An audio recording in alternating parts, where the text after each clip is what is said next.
आपल्या वादग्रस्त वक्तव्यामुळे नेहमीच चर्चेत असलेल्या गिरीश बापटांना काँग्रेस नेते बाळासाहेब शिवरकर यांनी चांगलंच प्रत्युत्तर दिलंय। काल पुण्यातल्या हडपसरमध्ये बापटांची प्रचार सभा झाली, त्यावेळेला ते बोलत होते।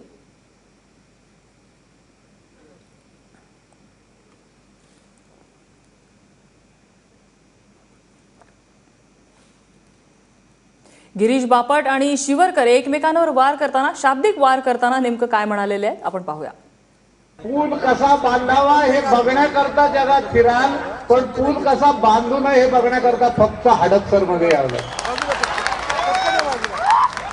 असा पूल बांधलाय, एक तर किती वर्ष पडला होता। मला अजून आठवतंय, बाळासाहेब शिवरकर त्या खात्याचे मंत्री होते आणि मागच्या निवडणुकीत मी प्रचाराला आलो तेव्हा सांगितलं होतं की आता जर हा पूल बांधला नाही तर या पुलावर मी उभं राहीन आणि खाली उडी टाकीन तुमच्या अंगावर। आणि म्हणून नियोजन कसं नसावं याचा आदर्श नमुना या काँग्रेसवाल्यांनी हडपसरला करून दाखवलेला आहे। बापट साहेबांनी हे वक्तव्य केलं,